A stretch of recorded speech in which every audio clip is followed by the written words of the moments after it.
my nugget that I wanted to share with you. This man is the embodiment of what Mary Crowley. How many of you remember who Mary Crowley is? How many of you ladies know a company called Home Interiors and Gifts from Dallas, Texas? Well, anyway, she used to say, if you give to get, you're merely trading. You should give to get, to give to get, to give to get, to give. But it never ends with getting. That's the message that I received from Roger Salam, and I appreciate that. Also wanted to let you know there's one other birthday 2 days ago, the day we arrived on the ship. My assistant and my friend Richard Burkhardt turned 75. Where's Richard? Richard, stand up. All right, Richard. He's 75 years young.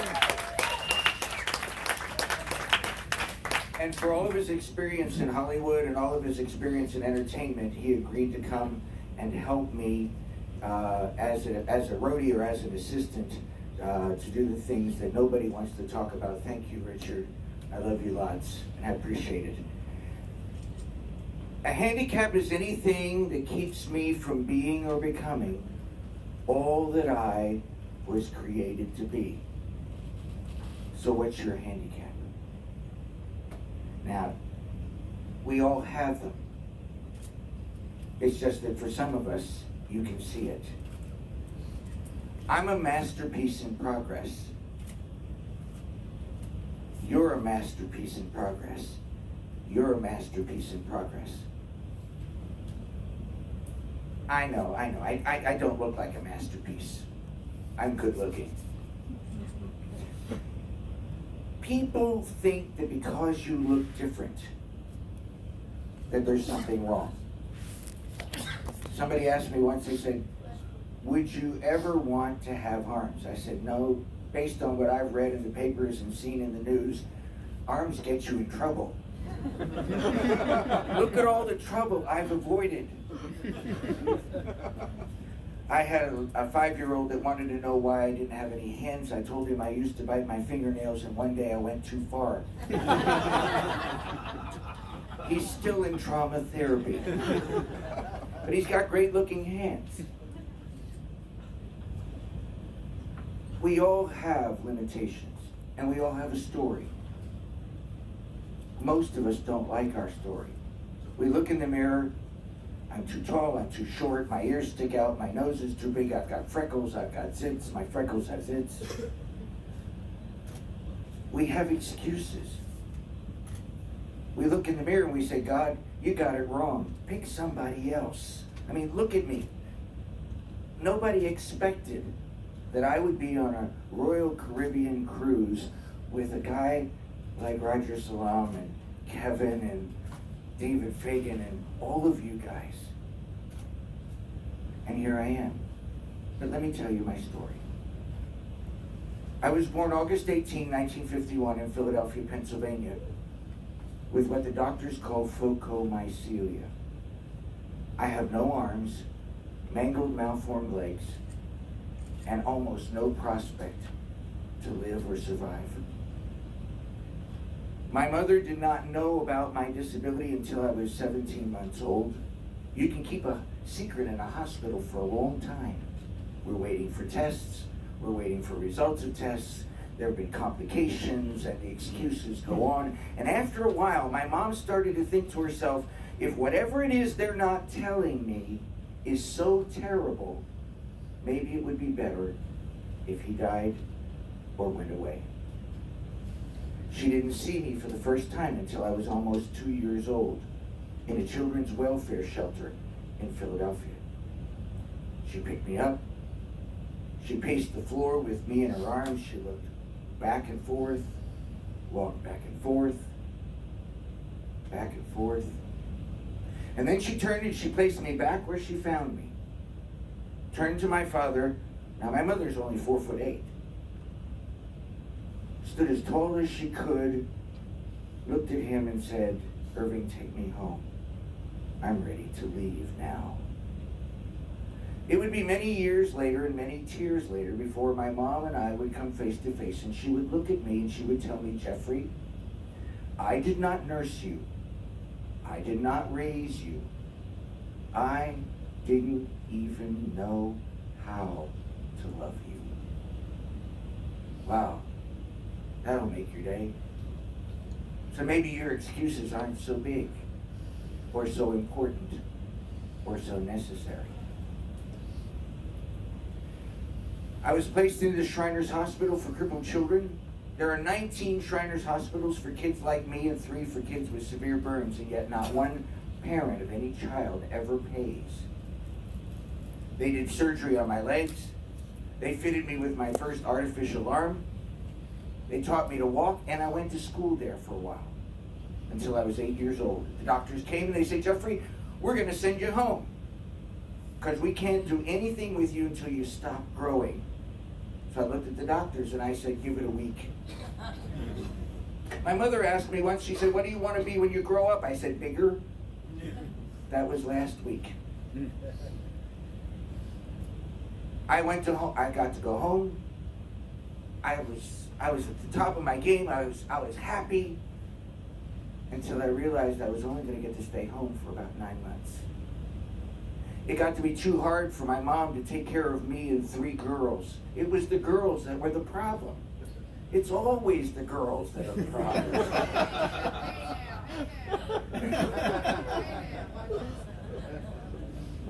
So I was placed into the care of a foster family for 8 weeks. They had a daughter that had cerebral palsy. And just as I was getting situated, the foster mom came to me and she said, Jeffrey, your mom and dad are coming to pick you up. And I thought, well, I'm going to get to go home. Great. Yay! And they drove me 63 miles away to the Good Shepherd Home for kids with disabilities and old people. And I'll never forget that moment when my father carried me up those 10 to 15 steps in front of the building and sat me in that big leather chair that I kept sliding out of, and talked with the superintendent about me as if I wasn't even in the room. They took me up to my room and they said, Jeffrey, you're going to live here with these kids and with these people, and they're going to take care of you, and you're going to have a life. And I watched as my mom and dad walked out to their 1959 Pontiac, and I watched from the window as they turned down St. John Street, and I kept saying to the window, I'll be good. Please don't leave me in this place. I'll be good. And I resolved that day that I wasn't going to stay in that place for the rest of my life. And I could have. The arrangement was that I was a ward of the state, and I could stay as long as I chose at no charge, or until I turned 18 if I chose to leave or graduated from high school. I went to public high school, graduated with a class of 771. But when I was 11 years old, I learned a valuable lesson. I learned that I am fearfully and wonderfully made. God makes no mistakes. This isn't an accident. I'm not the way I am because of some disaster. And my mother never has to say, God, what did I do that was so terrible? And yet she does. I went to college. I went to a Bible college. I started a singing group. We were called the Total Victory Trio. There were 5 of us in the group. Obviously, math was not our strong suit. And I appeared on a national television program called the Old Time Gospel Hour in 1972. 492 television stations around the world, and launched my career as a gospel singer. But years later, I got invited to speak for network marketing groups and others, and I started to realize that there's a bigger message. That all that I can be, I can be. I have potential. I have possibilities. And I need to quit focusing on the handicap and start appreciating the gift. What about you? Or you? Or you? Or you? What are you going to do with this gift, this masterpiece that God gave you that makes you to be? Second thing I learned, All that I can be, I must be. I couldn't stay in Good Shepherd. I had to get out and I had to see the world, and I even had to drive a car. Somebody asked me once, they said, "How do you drive?" I said, "Fast." He was talking about people and my Uber. And I'm driving down the freeway in Orlando, and I've got these blondes. Forgive me, dear. And they were more than slightly inebriated. And I'm driving down about 55, 60 miles an hour, and I said, "I'll bet I'm the most unique Uber driver you've ever ridden with." And they said, "Oh, no. And mind you, it's near midnight. "No, we've had all kinds of weird drivers." I said, "Yeah, but I bet you never had one that didn't have any arms." "What?" I said, "Yep, nothing on my sleeves." I said, "Look, Ma, no hands." "No, wait. How do you drive?" I said, "Fast." And I slammed on the gas. Boom. I had a businessman looked at me, he said, "Were you born like that?" I said, "Without the hook." That would really hurt. I had to be. To settle for anything else is to settle for less.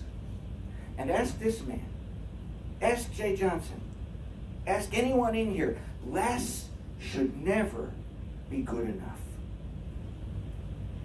It's all or nothing. All that I can be, I can be. All that I can be, I must be. And then I learned, all that I can be, I choose to be. Because you gotta want it bad enough not to care what anybody thinks. And that's where most of us fail. We're worried about what everybody thinks. What's somebody gonna say? I've been here for 2 days thinking to myself and asking my wife, why am I on this cruise with all of these successful people and nobody knows my name? I feel like I should be in Cheers bar where everybody knows my name, and they don't. I want it bad enough that I left Good Shepherd, and the hardest thing I ever did was walked out that door and crossed the threshold. The voice in my head when I got to the threshold said, you know, you can stay here for the rest of your life and you'll be taken care of, and you never have to worry about buying food or clothing, and the government will supply your needs. And I'm getting taller. And then this other voice that said, but you'll never get anywhere staying in this place. And I stepped over the threshold, and this inspiration, this power came into my life. I wanted it that bad. Now you put all three of those together. I can be. Say it with me. All that I can be. All that I can be. I can be. I can be. All that I can be. All that I can be. I must be. I must be. All that I can be. All that I can be. I choose to be. I choose to be. And you put all three of those together, and you get that moment of resolve when all the excuses fall to the floor. All that I can be, I shall be. That's the moment when you say, okay, this is my aha moment. This is when I can get up, get off the couch, put the remote down, and get on the ship and learn from guys like Roger. Learn from guys like all of you guys. I want to learn. I want to interact with each of you. I want to inspire you. And at the same time, I'm going to become inspired myself and encouraged and challenged. Because I've got no excuses. I'm married. We have 4 children. My wife and I have been married for 26 years. We have 4 children, ages 40, 41, 42, and 43. We work fast and we're really good at what we do. And we have 9 grandchildren. No, we're a blended family. One night we got blended. Some of you won't get that. That's okay. We have 9 grandchildren. And yet the journey keeps on beginning. Every single day it's a new journey. handicap is anything that keeps me from being or becoming all that I can be. So get rid of those things that handicap you, because it's a choice. It's a choice, ladies and gentlemen. I don't have any choice as to my physical appearance, but I have a choice as to whether or not I'm going to let that physical keep me from being busy, keep me from being successful, because I'm a masterpiece in progress. So here's what I want us to do. Everybody sit up straight, hook your elbows out, jab somebody in the ribs, wake them up. I said jab, don't kill. And repeat after me, I'm. Oh, come on, I know people that have been dead for 5 years that can do better than that. I'm a masterpiece. A masterpiece. In progress. In progress. Thank you very much, and God bless you.